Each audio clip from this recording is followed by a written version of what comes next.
সাগরের মাঝখানে জাহাজটা আসার পর ঝড় তুফানের কবলে পড়িয়া এর নবীর উম্মতের দল জাহাজটা ঝড় তুফানের কবলে পইরা ঢেউয়ের বাড়িতে আশ্রাইতে আশ্রাইতে জাহাজটা ভেঙ্গে টুকরা টুকরা হয়ে গেল। জাহাজটা ভেঙ্গে টুকরা হয়ে যাওয়ার পর ওই যে জাহাজের 300 যাত্রী বণিক দল ব্যবসায়ী মুসলমান সব পানির মধ্যে সাঁতরাইতেছে, পানি খাইতেছে, হাবুডুবু খাইতেছে। ওই মুহূর্তে হাফেজে কোরআন আবুল বারাকাত বয়স হইল 12 থেকে 13 বছর, পানিতে বইরা ডাক দিছে আল্লাহ, জোরে কন্না আল্লাহু আকবার। আবুল বারাকাত ডাক দিয়ে বলে আল্লাহ, তুমি না বলেছো ইন্না নাহনু নাযালনা যিকরা ওয়া ইন্না লাহু লাহাফিজুন। আল্লাহ কোরআন নাযিল করেছো, তুমি হেফাজত করবা তুমি। আল্লাহ আমার সিনার মধ্যে 30 পারা কোরআন তুমি আমারে মুখস্থ করাইছো। আল্লাহ আমি একটা কোরআনের পাখি, আমার সঙ্গের সবাই পানিতে পড়ে ডুবে ডুবে আমার সামনে মারা যাইতেছে। আল্লাহ তুমি আমারে বাঁচাও, কোরআনের খাতিরে আমারে বাঁচাও, কোরআনের খাতিরে আমারে বাঁচাও। চিৎকার দিয়ে যখন হাফেজ আবুল বারাকাত আল্লাহরে ডাক দিছে, খেয়াল করেন, মনোযোগ দিয়ে শোনেন। হাফেজ আবুল বারাকাত যখন আল্লাহরে ডাক দিছে, ও আল্লাহ আমি তোমার কোরআন সিনার মধ্যে মুখস্থ করেছি, তুমি কোরআন ওলারে হেফাজত করবা। আমার চোখের সামনে মুরব্বীরা মারা যাইতেছে, আমার চোখের সামনে যুবকেরা মারা যাইতেছে। 300 লোকের কাফেলা নিয়ে রওনা দিলাম, আল্লাহ আমার চোখের সামনে সবগুলো মানুষ মারা যাইতেছে। আল্লাহ তুমি আমারে বাঁচাও। আল্লাহ এই নীরবে নির্জনে তুমি ছাড়া আমার কেউ নাই রে মালিক। ইয়া আল্লাহ আমার বাবা নাই, মা নাই, কেউ নাই। আল্লাহ তুমি আমারে বাঁচাও। ওই পানির মধ্যে হাফেজ আবুল বারাকাত 12-13 বৎসরের কিশোর আল্লাহকে ডাক দিছে আরবের মানুষ, আল্লাহ বাঁচাও। চিৎকার দিয়া ডাক দিতে দেরি হইছে, তাকায়া দেখে তার সামনে একটা কাঠ আসতে দেরি হয় নাই। তার সামনে একটা কাঠ ভাসতেছে, ওই কাঠটাকে ঝরাইয়া ধরছে আমার আল্লাহ। কত সুন্দর করে নদী বানাইলেন, সাগর বানাইলেন। ঢেউ আল্লাহর কথা শোনে, বাতাস আল্লাহর কথা শোনে। হাফেজ আবুল বারাকাত তখতাকে ভালো করিয়া ধরলেন। আল্লাহ ডাক দিয়া ঢেউ রে, তোরে আমি সৃষ্টি করেছি, এ ঢেউ মানুষ না বানাইলে আমি আল্লাহ তোরে কোনো কাজে লাগাইতাম না। ঢেউ রে তুই আসার দিয়ে আমার বারাকাতরে মারিস না। এই হাফেজ আবুল বারাকাত 30 পারা কোরআন সিনার মধ্যে মুখস্থ করছে, ঢেউয়ের বাড়িতে মালদ্বীপের কিনারায় পৌঁছাইয়া দিছে। আর একটু জোরে বলেন। মালদ্বীপের মধ্যে কিনারায় পৌঁছে গিয়া যখন হাফেজ আবুল বারাকাত নিচে নামছে, নাইমা দেখে চতুর্দিকে গির্জা আর মন্দির। বোঝা গেল এখানে কোনো মুসলমানের বসবাস, আওয়াজ দেবেন, বসবাস নাই। মন্দির আর গির্জা দেখা যায়।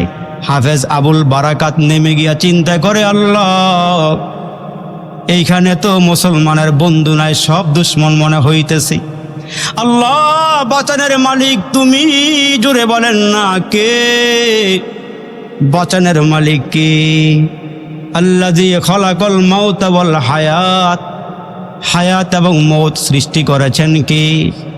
আর জোরে বলেন না কে? হায়াত মৌত সৃষ্টি করেছেন আমার আল্লাহ। এ দুনিয়া মিশে বলে ভাই শুধু আশার খেলাঘর, চোখ বুঝিলে দেখিবি রে মন কে আপন কে বাপর।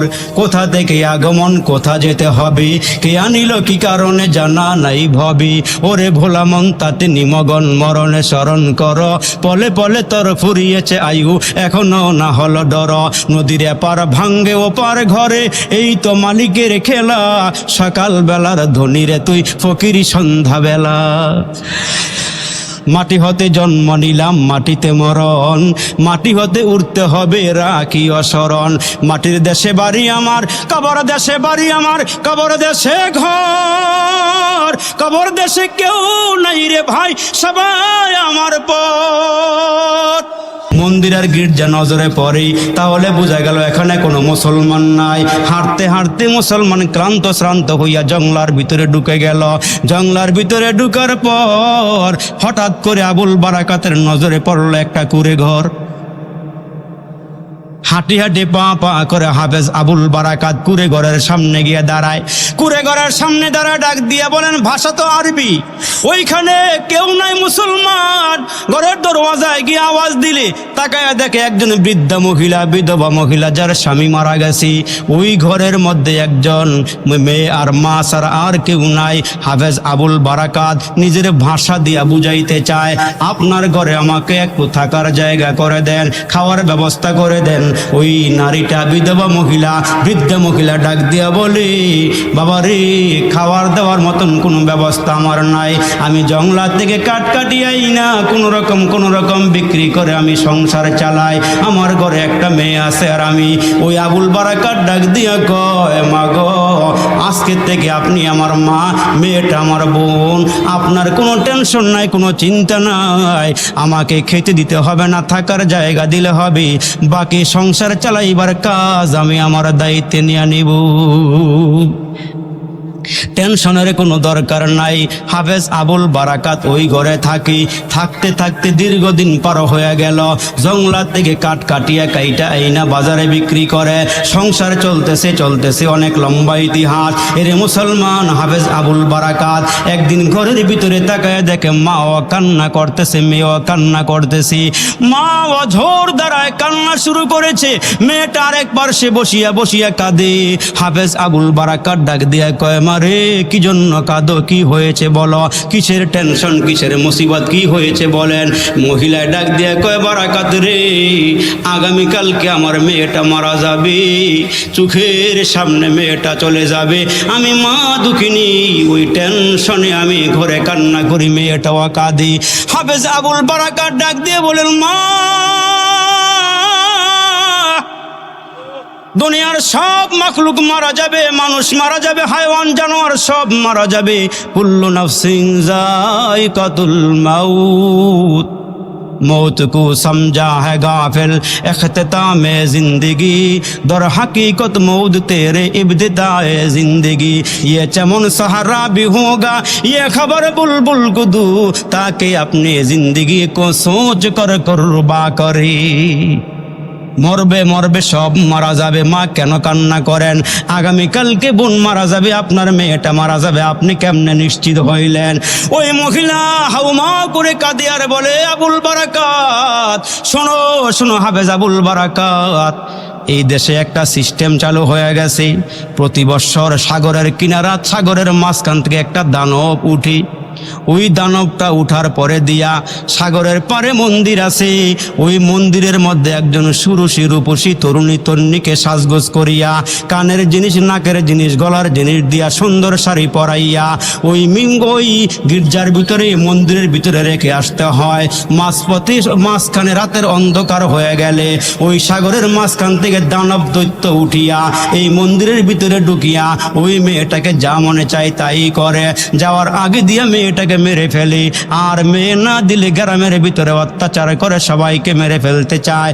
আগামীকালকে আমার মেয়েটার সিরিয়াল, আমার চোখের সামনে মেয়েটা মারা যাবে, এই জন্য আমি কাঁদতেছি। হাফেজ আবুল বারাকাত, তুমি আমার ঘরে আসছো, পরিচয় দিয়েছো তুমি কোরআনের হাফেজ, তোমার বাড়ি আরবে। এরে হাফেজ আবুল বারাকাত, আগামীকালকে আমার মেয়েটা ঘর ছাড়া হয়ে যাবে, ঘর থেকে বিদায় হয়ে যাবে, এই জন্য কাঁদি। হাফেজ আবুল বারাকাত ডাক দিয়া কয়, মাগো, ভালো করিয়া খেয়াল করিয়া শোনেন, আপনার মেয়েটাকে আগামীকালকে পাঠাইতে হবে না। আপনার ঘরের চতুর্দিকে পুলিশেরা পাহারা দিচ্ছে, মেয়েটা নেওয়ার জন্য আসছে। শোনেন এ মা, আগামীকালকে আমার বয়স যেহেতু এখনো 12-13, আমাকে আপনি কানের জিনিস পরাইয়া, নাকের জিনিস পরাইয়া, হাতের জিনিস পরাইয়া, এ মা আমাকে সুন্দর করে শাড়িটা পরাইয়া, আমাকে মেয়ের মতো সাজাইয়া পুলিশের সঙ্গে আমাকে দিয়ে দিবেন। নেকাবটা পরাইয়া মুখটা ঢাইকা দিয়ে দিবেন। তারা তো ওই ঘরে পৌঁছাইয়া চলে আসবি।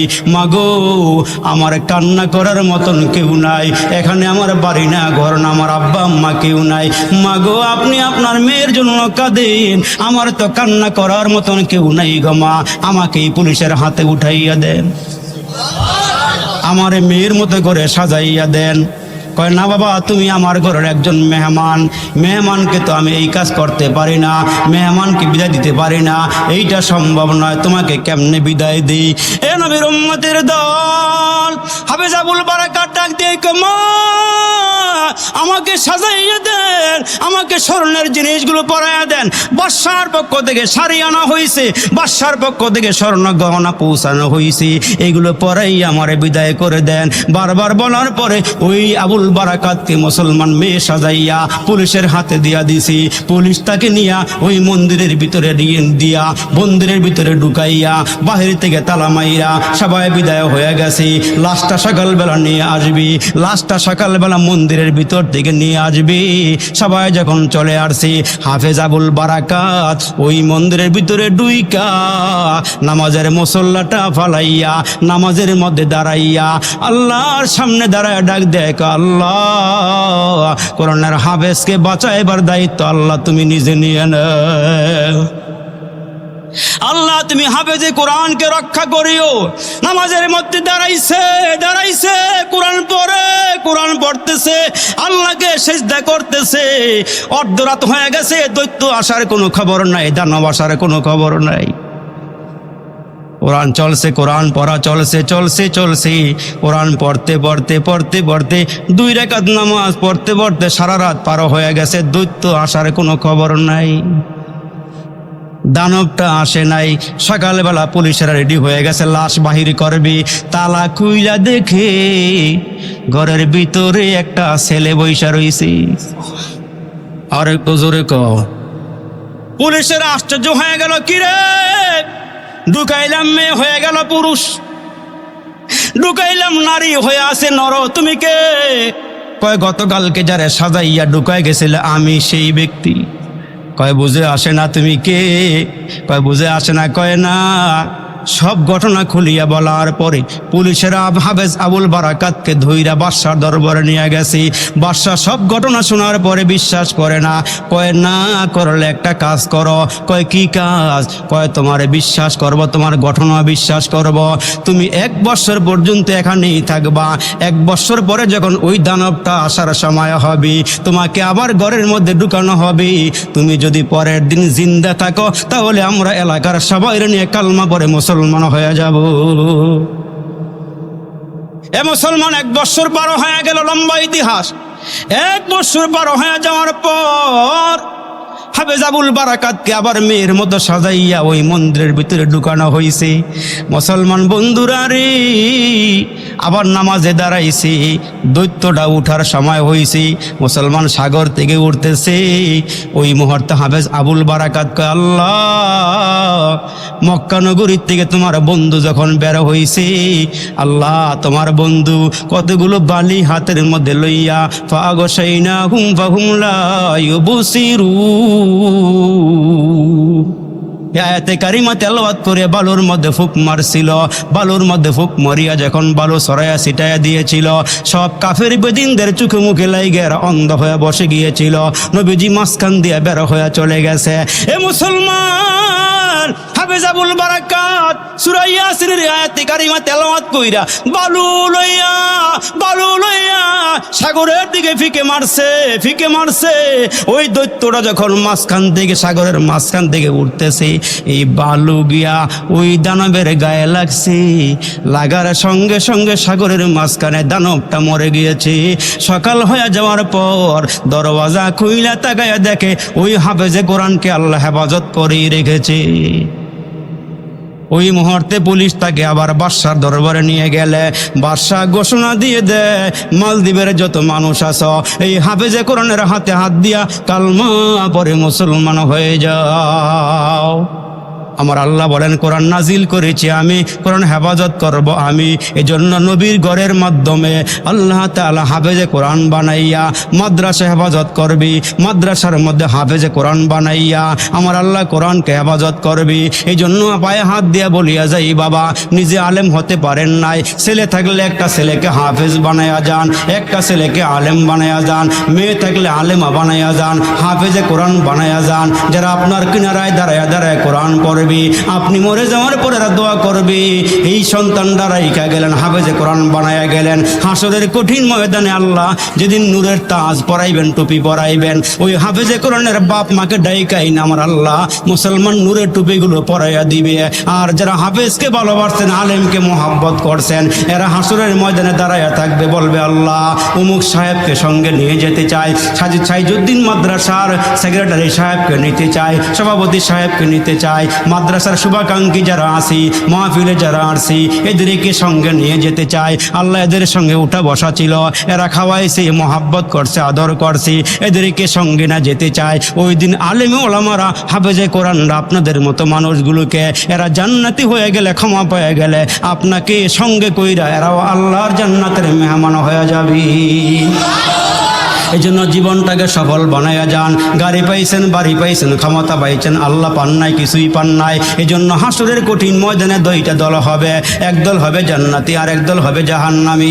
আসহাবুল ইয়ামিন মা আসহাবুল ইয়ামিন ও আসহাবুশ শিমাল মা আসহাবুশ শিমাল।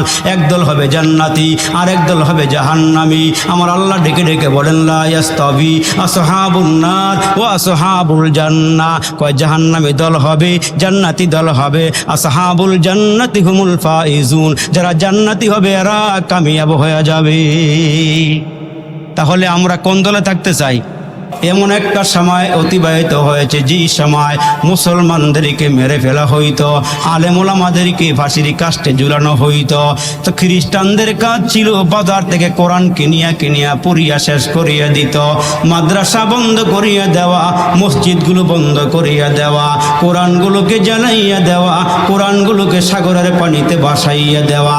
একটা সময় ছিল খ্রিস্টানদের এই কাজ হইছিল। ওই যে মুসলমান দিল্লির চাঁদনি চক এলাকার মধ্যে একটা মাদ্রাসা, মুসলমান ওইখানে একটা সুন্দর মসজিদ ছিল, শাহী মসজিদ। ওই মসজিদের পাশে ছোট্ট একখানা হেফজখানা ছিল। ওই হেফজখানার মধ্যে ছোট ছোট ছেলেরা কোরআন মুখস্থ করে। এরা হইল আমাদের জিন্দা কোরআন। আর জোরে বলেন। তাইলে দুনিয়ার জমিনে তাকা দেখি, যেখানে মুসলমান আছে ওইখানে কোরআন আছে না নাই? কাগজের কোরআন যেমন আছে, জিন্দা কোরআন তেমন আছে। কাগজের কোরআন যেমন পাওয়া যায়, জিন্দা কোরআন তেমন পাওয়া যায়। এলাকায় ঘুরিয়া ঘুরিয়া খ্রিস্টানরা মুসলমানদের কোরআনগুলো আইনা জ্বালায়া পোড়ায়া সারখার করিয়া দেয়।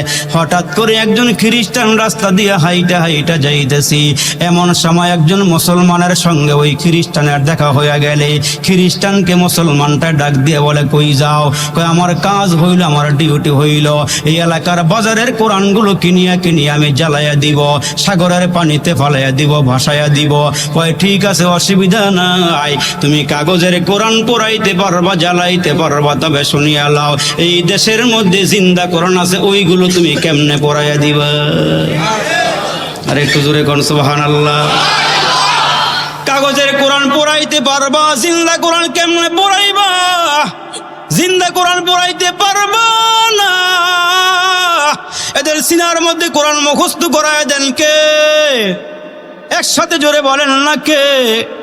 সাইজুদ্দিন মাদ্রাসার ছেলেরা কোরআন মুখস্থ করে নিজের পাওয়ারে না আল্লাহর ক্ষমতায়? জোরে বলেন, আল্লাহর ক্ষমতা নিজের পাওয়ারে। এদের সিনার ভিতরে কোরআন ঢুকাইয়া দেন কে? ইন্না আলাইনা জামাহু ওয়া কুরআনা। এদের সিনার মধ্যে কোরআন জমা করাইয়া দেওয়া, কোরআন মুখস্থ করাইয়া দেওয়ার দায়িত্বটা কার? আর জোরে। ওই খ্রিস্টান ডেকে বলে, জিন্দা কোরআন আবার কেমন?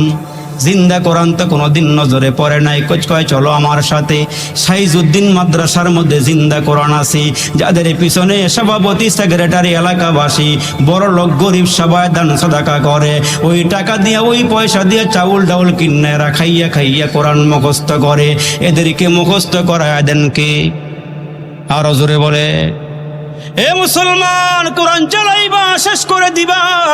জিন্দা কোরআন কেমনে শেষ করবা? কেমনে শেষ করবা? পারবা না। কারণ হইল কোরআন জমা করেন কি? কোরআন হেফাজত করেন কি? এই নবীর উম্মতের দল। ওই যে আল্লাহর বান্দা খ্রিস্টান শুনতে পারলো জিন্দা কোরআন, কয় কেমন কোরআন? কয় আমার সঙ্গে চলো সাইজুদ্দিন মাদ্রাসায়। ওইখানে আসার পর হেফজখানার হাবেজ সাহেব হুজুরকে ডাক দিয়া বলে, মুসলমানটাই হুজুর, এই যে খ্রিস্টান তার দায়িত্ব মোটা অঙ্কের টাকা পাইয়া, বেতন পাইয়া মুসলমানদের কোরআনগুলো জ্বালাইয়া দেয়, মুসলমানদের কোরআনগুলো সাগরের পানিতে বসাইয়া দেয়। জিন্দা কোরআন দেখার জন্য নিয়ে আসছি, আপনি একটু দেখাইয়া দেন। কয় জিন্দা কোরআনটা কেমন? হাবেজ সাহেব ডাক দিয়া কয়, জিন্দা কোরআন আমার এখানে আসি।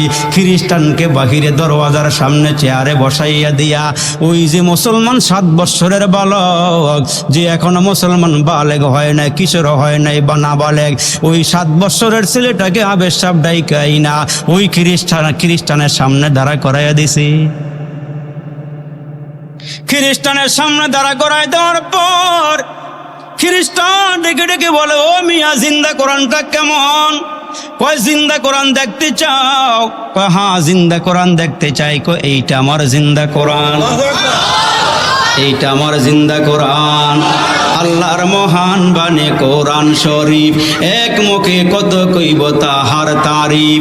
আল্লাহর মহান বাণী কোরআন শরীফ, এক মুখে কত কইব তাহার তারিফ।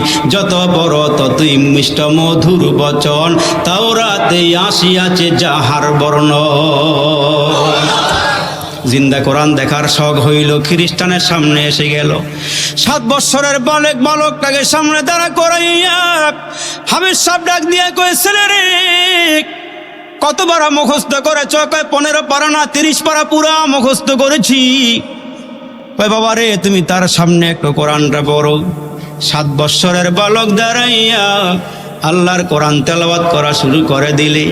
বিসমিল্লাহির রহমানির রহিম, আলহামদুলিল্লাহি রাব্বিল আলামিন, আর রহমানির রহিম, মালিকি ইয়াউমিদ্দিন, ইয়্যাকা না'বুদু ওয়া ইয়্যাকা নাস্তাঈন, ইহদিনাস সিরাতাল মুস্তাকিম, সিরাতাল লাযীনা আন'আমতা আলাইহিম গায়রিল মাগদুবি আলাইহিম ওয়ালাদ-দাল্লিন,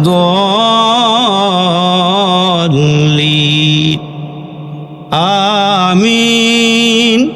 ছেলেটা দাঁড়ায় কোরআন তেলাওয়াত শুরু করে দিলে। দাঁড়াইয়া পড়তে পড়তে ছেলেটা খ্রিস্টানের সামনে 15 পারা কোরআন পড়া শেষ করে ফেলাইছি। এক পায়ে দাঁড়াইয়া 15 পারা কোরআন মুখস্থ শোনায় দিলে।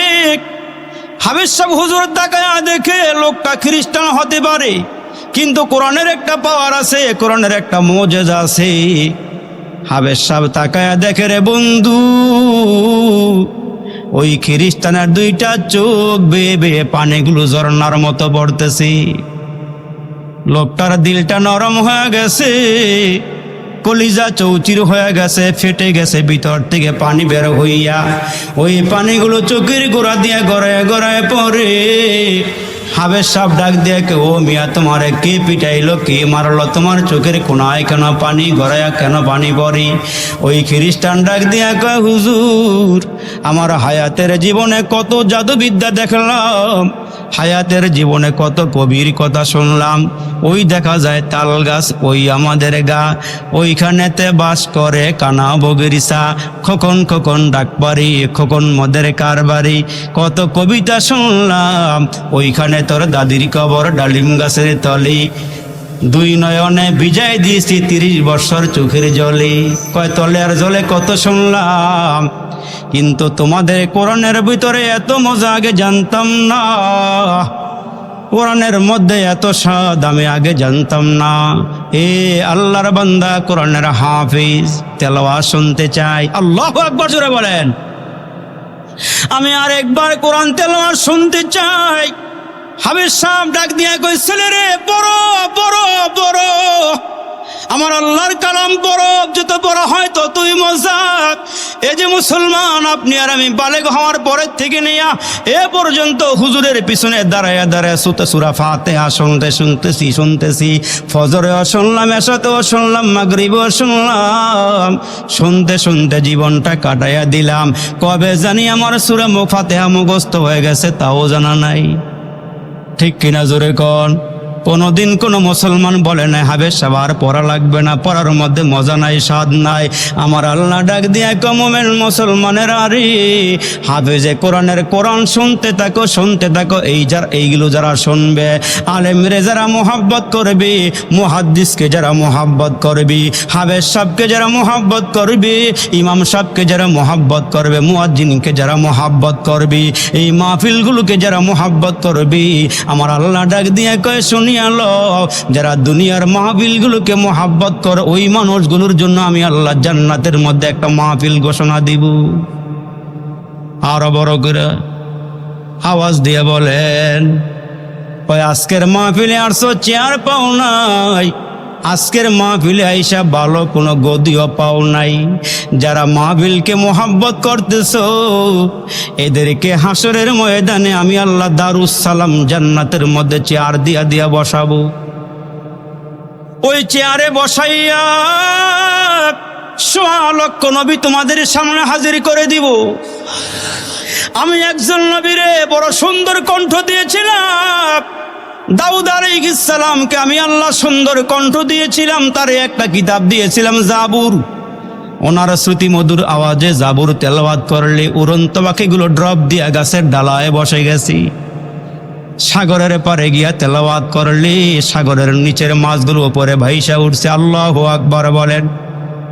দাউদ নবীকে হাজির করব, আমার নবীরও হাজির করব।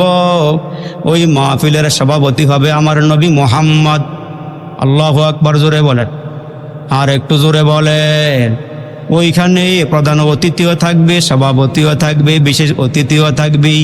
দাউদ নবীর কণ্ঠে তেলাওয়াত হবে, আমার নবীর কণ্ঠেও তেলাওয়াত হবে, আমার মালিক আল্লাহর কুদরতি কণ্ঠেও সেদিন তেলাওয়াত হবে। কোরআনের মধ্যে একটা সূরা আছে সূরায়ে রহমান, যেই সূরাটাকে সূরায়ে জাতীয় সঙ্গীত, কোরআনের জাতীয় সঙ্গীত বলা হয়। আমার আল্লাহ কয় তোমাদেরকে কত নেয়ামত দিলাম, কত নেয়ামত খাওয়াইলাম।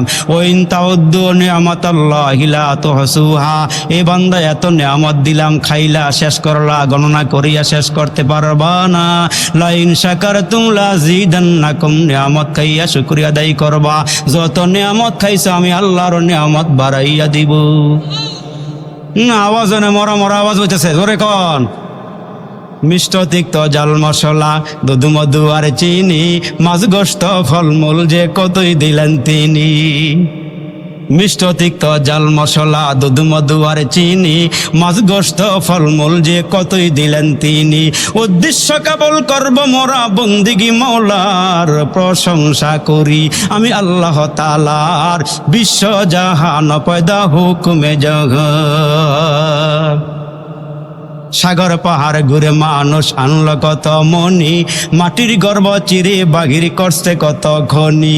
আরো কত পেয়েছ দান, নাহি কসুমার, প্রশংসা করি আমি আল্লাহ তাআলার, বিশ্ব জাহান পয়দা হুকুমে জগৎ। বনভূমি শহর করে চালাও কত গাড়ি, বনভূমি শহর করে চালাও কত গাড়ি, গর্ত গুহা ছেড়ে পড়ছে আকাশ ছুয়া বাড়ি। আরে দুর্গায়াজি করলো নিকট, কুদরতে মৌলার, প্রশংসা করি আমি আল্লাহ তাআলার, বিশ্ব জাহান পয়দা হুকুমে জগৎ। আর একটু জোরে বলেন আল্লাহু আকবার, আর একটু জোরে আওয়াজ করে বলেন আল্লাহু আকবার। তোমার আল্লাহ কোরআন তেলাওয়াত করবেন, কত মজা কত স্বাদ হবে। আমরা আজকে পড়ি আর রহমান আল্লামাল কোরআন, খলাকাল ইনসান আল্লামাহুল বায়ান। সেদিন আমার আল্লাহ একটা শব্দ বাড়াইয়া দিয়া বলবেন আনার রহমান, আমি হইলাম রহমান। قل ادعوا الله وادعوا الرحمن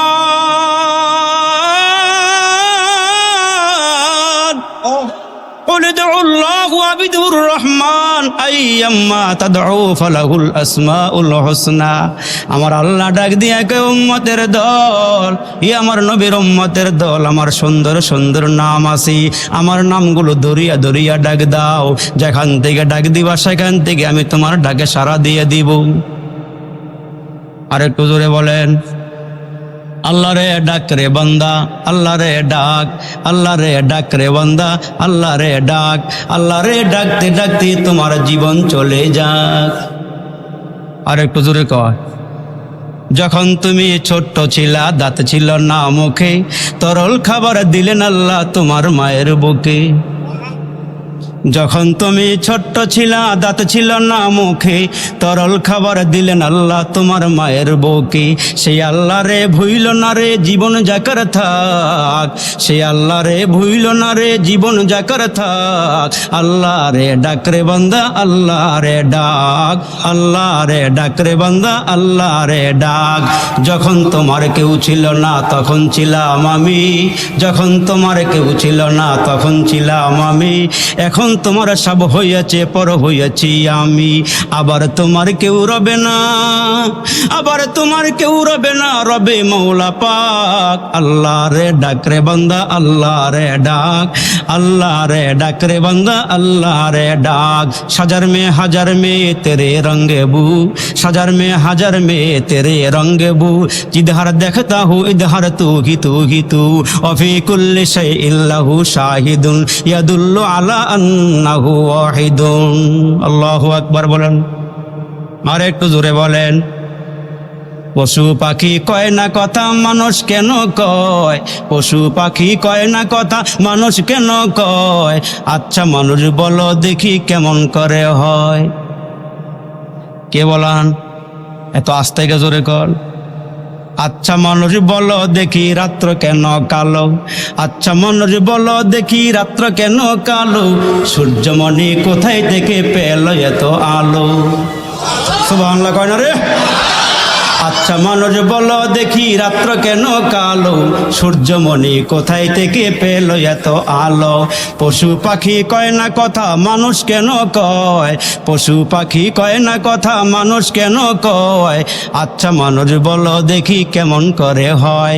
দুধ কেন এত সাদা মরিচ কেন ঝাল, দুধ কেন এত সাদা মরিচ কেন ঝাল, আমগুলো সব পাকলে পরে কেমনে হয় তা লাল। আর একটু জোরে বলেন।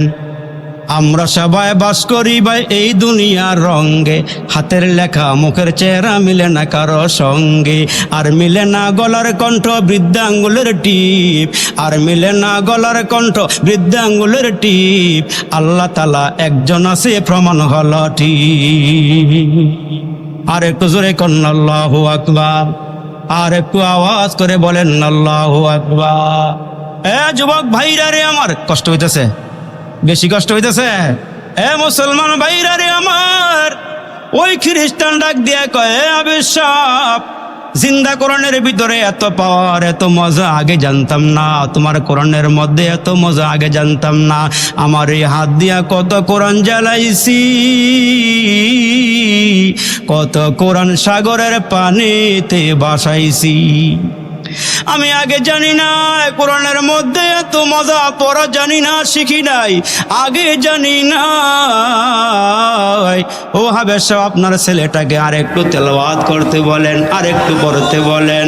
এই ছেলেটা আবার দাঁড়াইয়া আমার আল্লাহর কোরআন পড়া শুরু করিয়া দিলে, আর 15 পড়া শেষ করিয়া দেওয়ার পর এই লোকটা হাউমাউ করিয়া কান্না শুরু করে দিল। বাচ্চা যেমন কাঁদে রে মুসলমান, ওই খ্রিস্টানরা হাউমাউ করে কাঁদা শুরু করিয়া দিয়া, ওই খ্রিস্টান ডাক দিয়া কয় ও হাবেশ সাহেব, আমার দিল বলে আমার মন বলে, সাগরের অতল গহ্বর থেকে মণিমুক্তা উঠাইয়া আমার কান দিয়া ঢুকাইয়া আমার দিলের সব ময়লা দূর করে দিছে। ও হাবেশ সাহেব, আর দেরি কইরেন না, আমি যদি কালমা পরে মুসলমান হইয়া যাই, আমার পিছনের সব গুনাহ মাফ হবে নি, আমার আল্লাহ আমার গুনাহ মাফ করবে নি। হাফেজ সাহেব ভুল করে ফেলাইছি, আমি আজকের থেকে ওয়াদা করতেছি আমি আর জীবনে কোনোদিন বাড়ি যাব না। আমি এই মুহূর্তে আপনার হাতে হাত দিয়ে কালমা পড়ে মুসলমান হয়ে যেতে চাই।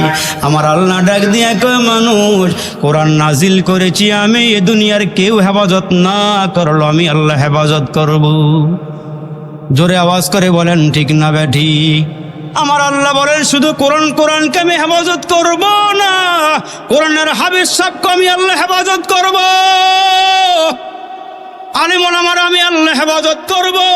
দুনিয়ার কেউ আলেম ওলামারে সম্মান করুক আর না করুক, হাফেজ সাহেবকে সম্মান করুক আর না করুক, তলেবে ইলমকে সম্মান করুক আর না করুক, তোমরা দেখো হাফেজের পায়ের নিচে জুতা স্যান্ডেল, এরা যখন মসজিদ মাদ্রাসা থেকে বের হয়, যারা দিন শিক্ষার জন্য আসছে এরা যখন বের হয়, তুমি সম্মান না দিলে কি হবে? ফেরেশতারা নূরের পাখা এদের পায়ের নিচে বিছাইয়া লাল গালিচার সম্মান দেয়। আমার আল্লাহ বলেন আমি শুধু কোরআনকে হেফাজত করব না, আমি আল্লাহ পাক রব্বে কারিম কোরআন পড়নেওয়ালাকে হেফাজত করব। ও মুসলমান, ওই যে মালদ্বীপের ঘটনা আপনারা জানেন, মুসলমান হাফেজ আবুল বারাকাত যার বাড়ি হইল আরব দেশে, সুবহানাল্লাহ, আর একটু জোরে বলেন। ওই হাফেজ আবুল বারাকাত 300 লোক একসঙ্গে কাফেলা নিয়ে রওনা হয়েছে ব্যবসা করবে মালদ্বীপে। জাহাজে করে রওনা দিছে, ওই জাহাজটা যখন সাগরের মাঝপথে এসছে, আওয়াজ দিয়ে বলেন এই মাদ্রাসাকে আমরা কারা কারা ভালোবাসি? একটু হাতটা উঁচু করে দিলের থেকে বলেন তো নারায়ে তাকবীর, নারায়ে তাকবীর। আল্লাহ সবগুলো হাত কবুল করে বলেন আমিন। আর একটু জোরে আওয়াজ করে আমিন বলে হাত নামায় দেন। তাহলে মুসলমান ভাইরা, আমি আপনাদেরকে নিয়ে দোয়া করব, আমার সঙ্গে কারা? বারিকা আলা মুহাম্মদ ওয়া আলা আলি মুহাম্মদ কামা বারাকতা আলা ইব্রাহিম ওয়া আলা আলি ইব্রাহিম ইন্নাকা হামিদুম মাজিদ। আস্তাগফিরুল্লাহ রাব্বি মিন কুল্লি যামবি ওয়া আতুবু ইলাইহি লা হাওলা ওয়া লা কুওয়াতা ইল্লা বিল্লাহিল আলিয়্যিল আযীম। আলহামদুলিল্লাহি রাব্বিল আলামিন والصلاة والسلام على سيد الأنبياء والمرسلين. ربنا فاغفر لنا ذنوبنا وكفر عنا سيئاتنا وتوفنا مع الأبرار. يا أول الأولين يا آخر الآخرين يا ذا القوة المتين يا أرحم الراحمين. اللهم إنا نجعلك في نحورهم ونعوذ بك من شرورهم. اللهم اكفني بحلالك وعن حرامك واغنني بفضلك عمن سواك. এরে মালিক তাকাইয়া দেখো না মালিক, তোমার কতগুলো আশিকিন জাকিরিন পাগল প্রেমিক বান্দা বান্দিনিয়া। এরে মালিক জীবনে যত গুনাহ করেছি রে মাবুদ, গুনার বোঝা নিয়ে কাঙ্গালের মতো ভিক্ষুকের মতো তোমার দরবারে হাতগুলো বাড়াই দিয়েছি। ইয়া আল্লাহ, আলেম ওলামারা বসে আছে রে মাবুদ, বড় বড় হাদিসের কিতাব পড়ায় এমন যোগ্য যোগ্য আলেম ওলামারা বসিয়া হাতগুলো বাড়াইছি। এরে মালিক তাকায় দেখো পাকা পাকা দাড়িওয়ালা মুরব্বীর হাত বাড়াইছি। ইয়া আল্লাহ, কলিজার টুকরা যুবক ভাইরা হাতগুলো বাড়াইয়া দিয়েছি। মায়ার আল্লাহ, ও আল্লাহ, এরে মায়ার মাবুদুরি। ইয়া আল্লাহ, জানি না কার জন্য জানি আজকের মোনাজাতরা জীবনের শেষ মোনাজাত হয়ে যায়। ইয়া আল্লাহ, জানা নাই কোন দোকানের 3টা কাফনের কাপড় আমাদের জন্য রেডি হয়ে গেছে রে মাবুদ। ইয়া আল্লাহ, দৈনন্দিন আমাদের চোখের সামনে কত মানুষ কবরে যায় রে মালিক, চোখের সামনে কত মানুষ কবরে চলে যায়।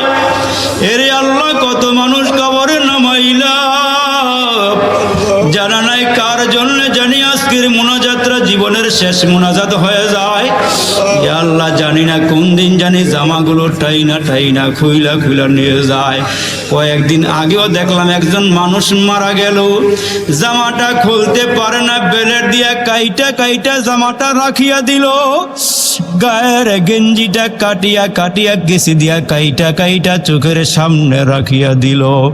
ওই মুহূর্তে মাওলাকে ডাক দিয়ে বললাম, মাওলা রে, কিসের বাড়ি, কিসের ঘর, কিসের বিবি, কিসের সন্তান, কিসের আত্মীয়, কিসের বন্ধু বান্ধব, কেউ আমার আপন নয়, কেউ আমার আপন নয়, তুমি মাওলা ছাড়া আর কেউ আপন নয়।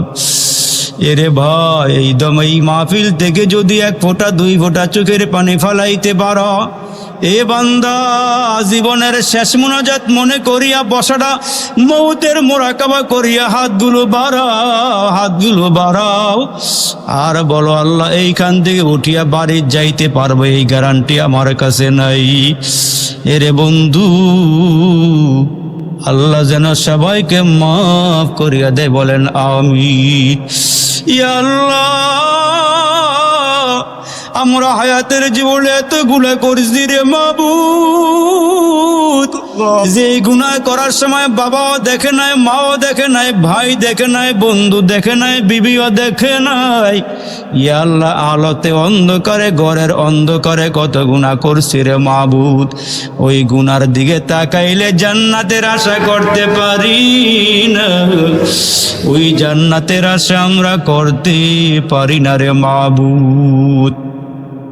ইয়া আল্লাহ, কার হাতগুলো তোমার নিকটে পছন্দ হয়েছে জানি না, কার অন্তরটা তুমি কবুল করে নিছো রে মাবুদ জানি না।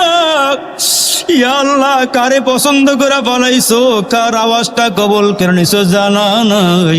আল্লাহ, মেহেরবানি করিয়া জীবনের সব গুনাহগুলো মাফ করিয়া দাও।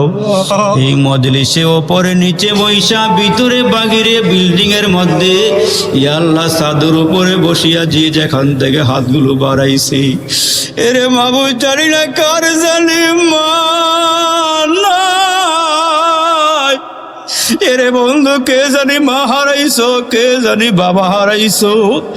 যেদিন আব্বা দুনিয়ার থেকে বিদায় হয়ে যায়, আহারে আব্বারে নিজের হাতে কসলাইয়া গোসল দিয়া 3টা কাফনের কাপড়ে আব্বারে প্যাকেট করিয়া খাটিয়াতে শোয়াইলাম। আর কিছুক্ষণ পরে ছোট ছোট ভাই বোনগুলো দৌড়াইয়া আসি, ঘরের মধ্যে গিয়া মারে জড়াইয়া ধইরা ডাক দিয়া কয়, মা গো, আব্বা কাফনের কাপড় পইরা সাদা কাপড় গায়ে দিয়া কই রওনা দিছে, এ মা, বাবায় কখন ঘরে ফিরবি? মা গো, আব্বার কিনারায় দাঁড়ায়া কত ডাক দিলাম, আব্বাই তো কোনো কথা বলে না। আব্বার এত ডাক দিলাম, মুখের কাপড়টা সরাইল না। এ মা, অন্যায় করছি, অপরাধ করছি, আব্বার কাছে কেন বিচার দিলাম? মা গো, শেষ বিকালে আব্বা এত রাগ করছি রে মা।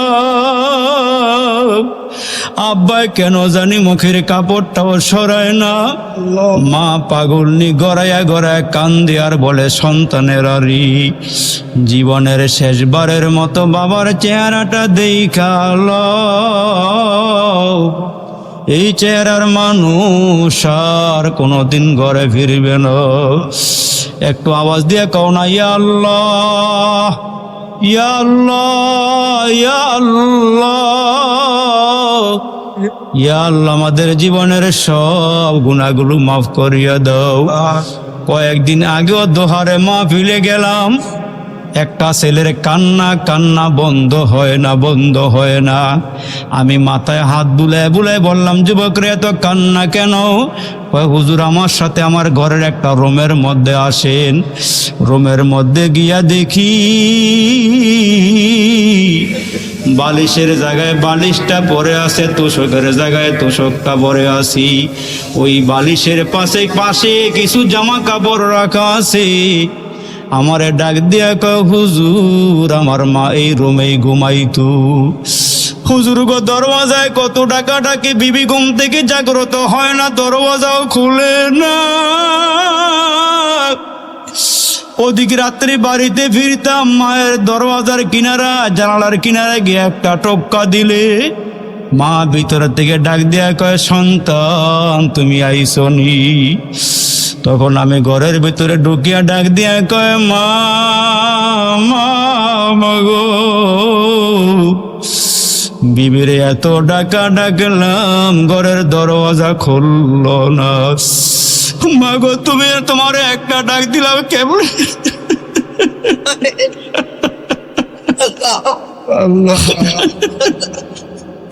মাগো একটা ডাক দিতে দেরি হয়, তোমার দরওয়াজা খুলতে দেরি হয় না। মা দুঃখিনী ডাক দেয়া কয়, সন্তান তোমার বিবি তো তোমারে পেটে লয় নাই, আমি তো তোমার পেটের মধ্যে বহন করছি রে বাবা। রে বাবা, তুই অসুস্থ হয়ে গেলে পশু পাখি জানার আগে আমি যাই না ফালাই। আমি যখন করে ঢুকি আমার মা ডাক দেয়া কয়, খানা খাইবানি। আমার সন্তান খানা খাওয়া টেবিলে বসলে রান্না করে গিয়া দেখে আমার মা তরকারি ঠান্ডা হয়ে গেছে।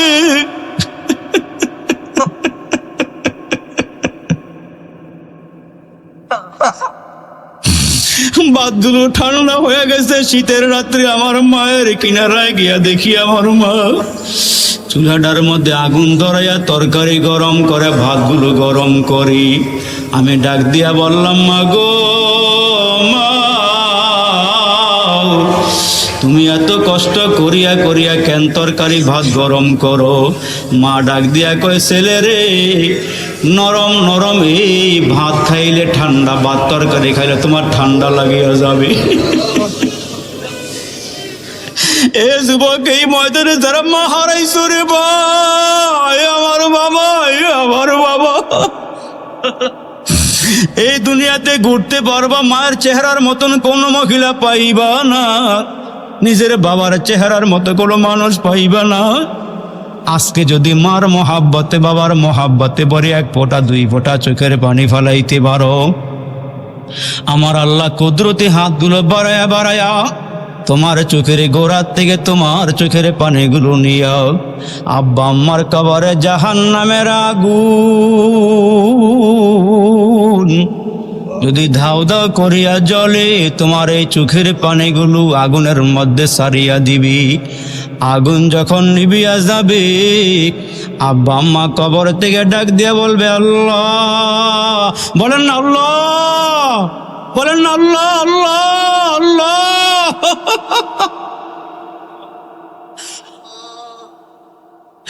আব্বা আম্মা কবর থেকে ডাক দিয়ে বলবে, মাওলা রে কিসের পানি দিলা? এ মাওলা কিসের পানি দিয়ে আগুন নিভাইয়া দিলা? এগুলো কি জমজমের পানি, নাকি হাউজে কাউসারের পানি, নাকি আবে হায়াতের পানি? আমার মালিক বলবেন, না না, আবে হায়াতের পানি নয়, হাউজে কাউসারের পানিও নয়, জমজমের পানিও নয়। সাইজুদ্দিন মাদ্রাসার মাহফিলে তোমার সন্তান বৈশা বৈশা তোমাদের কথা স্মরণ করিয়া চোখের পানি ফালাইছে। ওই চোখের পানিগুলো আমি মাওলা কুদরতি হাত বাড়াইয়া নিয়া তোমাদের জাহান্নামের আগুন নিবাইয়া দিল। এরে ভাই, দিলটা এত শক্ত কেন হইল? আব্বা আম্মার কথা কি একটু মনে পড়ে না? চোখের সামনে আব্বা আমার চেহারাটা ভাসাও ভাসাও ভাসাও। এ বাবা।